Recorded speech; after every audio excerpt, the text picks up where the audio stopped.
আহ, অল্প কয়েকটা কথা বলবো।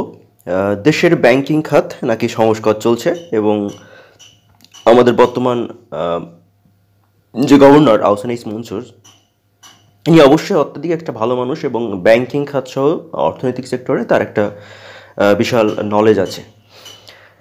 কিন্তু সম্প্রতি একটা জিনিস খেয়াল করুন আপনারা, যে ব্যাংকিং খাত সংস্করণ করছে, অবশ্যই তিনি অনেক ভালো ভালো পন্থা অবলম্বন করছেন, সবই ঠিক আছে।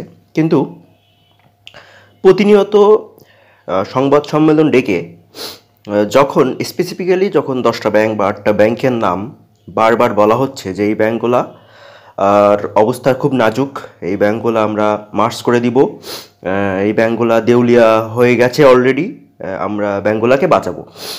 তার সব কথাই ঠিক আছে ধরেন, কিন্তু যদি পুরো অর্থনৈতিকভাবে দেশটাকে সুন্দর করতে চায়, পুরা ব্যাংকিং সেক্টরকে সুন্দর করতে চায়, তাহলে তো কয়েকটা ব্যাংকে আসলে আপনার খারাপ অবস্থানে আছে, সেটা বারবার যদি বলা হয় মিডিয়ার সামনে, মিডিয়া সেটা আবার প্রেজেন্টেশন দিবে বিভিন্ন হেডলাইন করে, এবং পরবর্তীতে পরের দিন থেকে শুরু হয়ে যাবে ডিপোজিট সংকট। অর্থাৎ মানুষের ভিতরে যারা বুঝুক বা না বুঝুক এই ধরনের কথায় আতঙ্কিত হয়ে, কারণ বাংলাদেশের ব্যাংকিং সেক্টরের একদম সর্বোচ্চ পর্যায়ের যে একজন ব্যক্তি, তিনি গভর্নর, তিনি যদি বলেন যে ব্যাংক দেউলিয়া হয়ে যাবে বা গেছে, তখন আসলে একটা মানুষের মাথা ঠিক থাকতে পারে না। তখন সে যে ব্যক্তি হোক না কেন, সে কিন্তু ওই দুর্বল ব্যাংকে আর টাকা রাখবে না। ইভেন দুর্বল ব্যাংকে টাকা রাখা থাকলেও সে টাকাটা উঠিয়ে নেবে।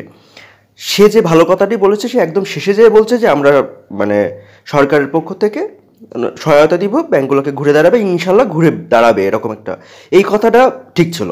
কিন্তু তার আগে যখন বলছে ব্যাংক দেউলে হয়ে যাবে, এই ধরনের কথা আসলে গভর্নরের মুখ দিয়ে এই মুহূর্তে বলা ঠিক না।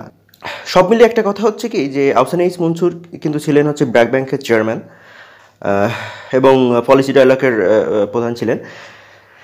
যাই হোক, তার মাথায় একটা জিনিস রাখা উচিত, তিনি এখন বাংলাদেশ ব্যাংকের গভর্নর, তিনি কোনো প্রাইভেট ব্যাংক বা সরকারি ব্যাংকের প্রধান নন। সো তাকে নিরপেক্ষভাবে কথা বলা উচিত, এবং এমন কোনো কথা বলা উচিত না যেটা সত্য হলেও উচিত না, যেটা হচ্ছে লাভের বদলে ক্ষতি হবে। কারণ তার জানা উচিত যে এই মুহূর্তে তার আমানতকারীর অর্থ মানে সেভ করবে, তাকে সহায়তা দিবে, সব ঠিক আছে। কিন্তু ব্যাংক খাতকে ঠিক রাখতে গেলে 10টা ব্যাংককে দেউলিয়া করে দিয়ে বন্ধ করে দিলে কি আপনি অন্যান্য ব্যাংক সেক্টরকে সুন্দর হবে?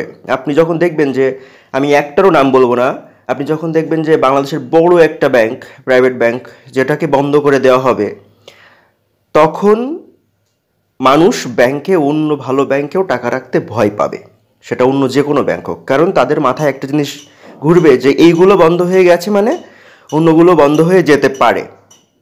আন্তর্জাতিকভাবেও প্রতিষ্ঠানগুলোর উপরে, অন্য যে ভালো প্রতিষ্ঠান সেগুলোর উপরেও চাপ আসবে, যে বাংলাদেশের ব্যাংকিং খাত খুব অস্থিরতার মধ্যে দিয়ে যাচ্ছে। সুতরাং আমার রিকোয়েস্ট যে এ ধরনের মানে স্পেসিফিক্যালি 10টা ব্যাংকের নাম বারবার বারবার বা 8টা ব্যাংকের নাম বারবার উঠায় আনা, বা ভালো 5টা ব্যাংকের নাম বারবার প্রমোট করা, এরকম করা ঠিক না। তাদের মানে একটা মায়ের 5টা বাচ্চা থাকলে সমানভাবে দেখা উচিত, ঠিক আছে? সমস্যা থাকলে সেগুলো ইন্টারনালি আলোচনা করা উচিত। আর একটা ব্যাপার, যে ভিতরে কি আলোচনা হচ্ছে, সব কিছু বাইরে, বাইরে যে আলোচনা হচ্ছে সব কিছু ভিতরে, এত কিছু নিয়ে আসলে সংস্করণ মনে হয় সম্ভব না। আশা করি ব্যাংকিং সেক্টর ঘুরে দাঁড়াবে, এবং এই বিষয়গুলো অবশ্যই তিনি মাথায় রাখবেন। ধন্যবাদ।